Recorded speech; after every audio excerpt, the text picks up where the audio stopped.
چند کے اوپر اس طرح کے پرشکو قالین نہیں بچنے چاہیے، چاہے اپنا اس کا کتنا بھی خرچہ کم کیوں نہ ہو، لیکن میں سمجھتا ہوں کہ یہ نفی ہے ہمارے آج کے حالات کی کہ ہم غربت کی اتھاہ گہراؤں میں ہیں، ہم ایک ایک پائی کی تلاش میں ہیں کہ قوم کی بھوک، قوم کی بے روزگاری اور غربت کا خاتمہ کریں۔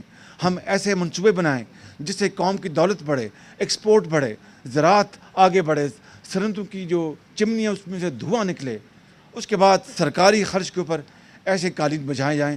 میرا دل دکھتا ہے اور خون کے آنسو روتا ہے، ایسا نہیں ہونا چاہیے۔ آپ کو سادگی اختیار کرنی چاہیے۔ اگر مجھے آپ دیکھتے ہیں، اگر میں سادگی اختیار کرتا ہوں، 3.5 سال سے سرکاری اپنے میٹنگ میں 7 کلب میں آپ کو دال اور چاول کھلاتا ہوں، تو پھر کیا وجہ ہے کہ کس طرح آپ کو یہ ہمت ہوتی ہے کس طرح کی قالین بچھائے جائیں؟ یہ ایک بہت غلط بات ہے۔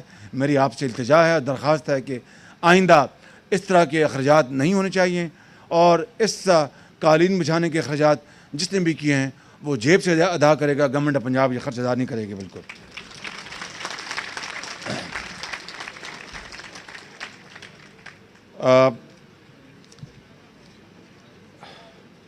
یا یہ بڑے بڑے جو ہمارے سرمایہ کار بیٹھے ہیں یہ ادا کر دیں۔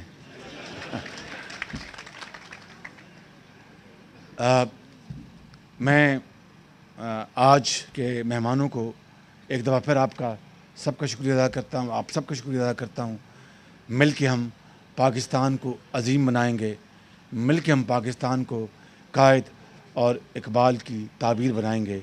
انشاءاللہ یہ ممکن ہے، مشکل ہے، ناممکن نہیں کہ انہی اشعار پہ ہمارا میرا جو وجدان کہتا ہے، مجھے یہ امید واثق ہے، امید کامل ہے کہ خوشبوؤں کا ایک نگر آباد ہونا چاہیے، خوشبوؤں کا ایک نگر آباد ہونا چاہیے، اس نظام زر کو برباد ہونا چاہیے۔ ان اندھیروں میں بھی منزل تک پہنچ سکتے ہیں ہم، جگنوؤں کو راستہ تو یاد ہونا چاہیے۔ ان اندھیروں میں بھی منزل تک پہنچ سکتے ہیں ہم، جگنوؤں کو راستہ تو یاد ہونا چاہیے۔ اور خواہشوں کو خوبصورت شکل دینے کے لیے خواہشوں کی قید سے آزاد ہونا چاہیے، خواہشوں کو خوبصورت شکل دینے کے لیے خواہشوں کی قید سے آزاد ہونا چاہیے۔ اور ظلم بچے جن رہا ہے کوچہ و بازار میں، عدل کو بھی صاحب اولاد ہونا چاہیے۔